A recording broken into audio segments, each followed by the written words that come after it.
Bismillahirrahmanirrahim. Alhamdulillahi Rabbil Alameen. As-salatu was-salatu sayyidu anbiya wa mursaleen wa ala alihi wa ashabihi ajma'een amma.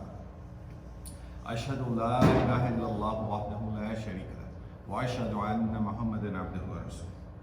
All praise to Allah subhanahu wa ta'ala who created all of us. And Prophet Muhammad sallallahu alaihi wasallam is his messenger and his hour. Allah subhanahu wa ta'ala is the creator of all of us. He is the Khaliq, He is Al-Mannan, He is Al-Wadud, Al-Rahman, Al-Rahim, Al-Khaliq, Al-Bari.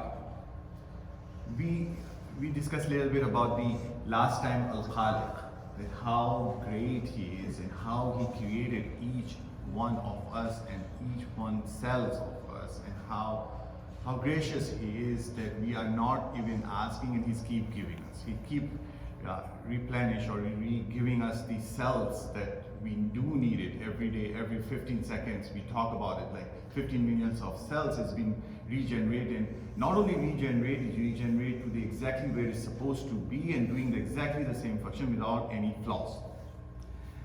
Allah subhanahu wa ta'ala is Al-Bari too. So when Al-Khaliq word come, Al-Bari come too. Allah subhanahu wa ta'ala mentioned in the Quran, Huwallahu Khaliqul Bari.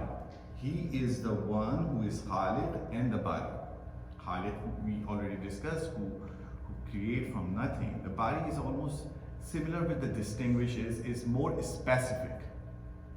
Bari come from the Bara and Hamza, Bara, and which means to free, to distinguish, and to dissociate. So if we take the example of that, right, how can we apply that in the life, or what does it mean? Let's take the example in the human body, right? Take the example of your fingers. Now take the, we have, let's talk about the fingers, then talk about the fingertips, right? Within the same, let's take the whole species of the human beings. Then you take the, you divide it into different races if you want to. That is the distinguishing that Allah subhanahu wa ta'ala making it. Then if you are looking into their, each individual races, each individual peoples are a little different, but they are unique. The same characteristic, if you keep dividing one by one, you go to the individual person right now. Me, you, look into our hands. Within our 10 fingers in the hands, each fingers has the fingertips. Each fingertips has a different fingerprints there. This is Al-Bari. So distinguished, so unique that each one of us, even our fingertips, are different to each other. And we already know this, our fingertips, that how many of us has the same fingertips? None of us. And that's why we have our identity with the fingertips. Allah subhanahu wa ta'ala mentioned in the Quran that yes, we are able to put together in perfect order the very tips of His fingers. That on the day of the judgment, that Allah subhanahu wa ta'ala can pull out all our identities, all our hidden things that we hide from the world, but it's all recorded. And it's going to be present. We need to be very careful that either our deed should be in the right hand or in our left hand. This is the example of the human. Let's take the example of Al-Bari when we talk about the trees, right? Trees are the trees. We have, in the world, according to my knowledge, is almost like a 60,000 different type of the trees. All of them are the trees. And He is the Khaliq, He is the Bari also, to make it distinguish from each other. Each tree is different. When you talk about the trees, some trees help you to build the house, some trees help you to decorate the house. Right? These are the simple examples. Now talk about the fruits. If you talk about the fruits, we know there are several kinds of the fruit. More than 2,000 kinds of the fruits are there. Each one of the fruits are distinguished from each other. And not only that, within that species, there are the different kind of the fruits. So oranges are 60 different types of the oranges there. This is Al-Bari. Each orange is the orange, but it is distinguished from each other. Let's take the grapes. When we have the full bunch of the grapes, each grape is unique, and each one tastes like a grape, but every single piece of the grape tastes different than the other. This is Allah who make it so distinguished. Water is water, right? The sea water and the fresh water is both are the water. Both formula is H2O. One you can swallow, one you cannot. This is Allah. The species of the sea water cannot live in the fresh water, and the fresh water cannot live in the sea water. This is Allah. Who make it so distinguished, so unique, who knows where and when and how to put the places, things into the places. This is Allah. Subhanallah. Let's go back to the hadith that we were doing it. Inshallah ta'ala, we will finishing it up today. This is the hadith from book of Imam Nawawi. According to the Abu Umar, who used to be called Abi Umar Sufyan bin Abdullah radiallahu ta'ala, he asked Prophet Muhammad sallallahu alaihi wasallam that, O Messenger of Allah, tell me something about Islam which I could not ask anyone about other than you. Then Prophet Muhammad sallallahu alaihi wasallam replied, say, I believe in Allah, and then stand firm and steadfast. So the first part we already discussed in last time. That was to say I believe in Allah. That was the part of the Aqidah. The second part, to stay firm and steadfast, that is the part of the Ibadah. That is the part of Istiqama that we're going to discuss inshallah today.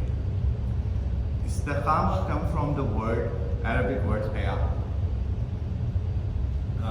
which means to continue doing something, keep following it up, and do not deviate from it.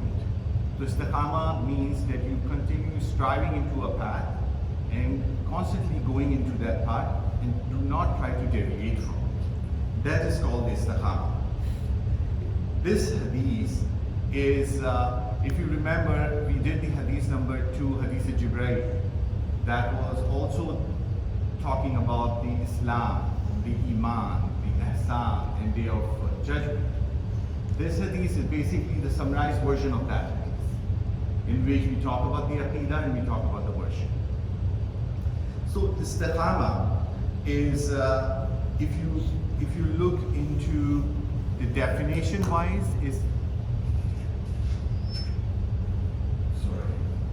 if you look into the definition wise, Istiqama is the cognitive decision, determination of us. The cognitive means like we do the conscious decision, and with the attention, with the reasoning, with the remembrance that we're not going to do something, right? So conscious decision to not to do any sin in our life. That is a tough decision, right? We always do. We always, alhamdulillah, we do when we do some mistake, when we misbehave to our parents, say, okay, inshallah, we're not going to do that. When we misbehave to our family, we say, inshallah, we're not going to do that, right? But conscious decision making to make sure no sin we're going to do, that is the part of the Istiqama. Well, which is very hard, right? To stay on that path. That's why as soon as the mistake happens, the second part comes, you repent and go back to the track. So Istiqama is a constant struggle to going back to the right path. Do not deviate. Yes, we may do the mistakes. May Allah protect us. But as soon as if it happens, go back on that track. That's Istiqama. The shaitan act on the person on the way of the path, or on the path of Istiqama, two ways. We have two classes of human beings, right? The one who are easygoing, who easygoing in the sense they do the work and they do on their own pace. And there are some people who are very energetic and they just get going, right? Mover and shakers, right? So shaitan act on the on your path of Istiqama, according to what I learned, is one, either for making the person who is easygoing, make them lazy. So yeah, you can do it. It's just the Zohar Adhan happened. You have time, you can do it. Let's do this part and then you can go back to that. That will make you easy and make you lazy. Well, in the other way, who are very energetic, is act on them and make them very strict. Go to the extreme. That's why Allah subhanahu wa ta'ala, every time when He talk about the Istiqama, He always mentioned in the Quran the transgression. Do not cross the boundaries. Either not to get extreme, at the same time do not get lazy. Keep on the path, keep praying, keep trying, keep trying. Prophet Muhammad sallallahu alaihi wasallam mentioned that always try to struggle or always aim to the target. Aim to the target and keep struggling to that path. Yes, you may be deviate, then go back on the track and keep tracking on that. This is called the Istiqama. Ibn Raqim radiallahu ta'ala anha mentioned the sixth requirement of Istiqama. There's a sixth thing that is required for the Istiqama. Those six things, the first most important thing, you keep struggle and keep doing the required thing that has to be done. The Fard namaz has to be done, and you need to do the Sunnah also, right? These are the required deed has to be done. The prerequisite of the required deeds also has to be done. So let's take the example of the Salah. When we do the Salah, make sure we have the intention, we have the wudu, we have to have a park cloth, park place to do the Salah, right? That is the one requirement. The second requirement is struggling into that path. Struggling into the path means if we constantly doing the same thing for namaz, we are doing it, add on the sunnah, add on the nafil, and add on little more nafil next time. So in that way, you keep protecting yourself. Just remember, we talked about last time the EKG, how to protect our iman in the cases when we are low. The best way we can do it to add on the more nafil things on the time when our iman is higher. When we are very energetic, we can do that, we can do this, we can do that. Lay down a little bit more. Remember, Allah loves the people who do the small good deeds in consistent basis. Right? When we go to the gym, right? Everybody did the resolution. Most of the young kids did the resolution in the new year that we're going to go to the gym, make the body really, really good, right? Alhamdulillah, that's a blessing. That's also the amanah of Allah subhanahu wa ta'ala. We should do that, right? But if you break your back in the gym just because you want to do it everything in the one day or 1 week or 1 month, it's not going to happen.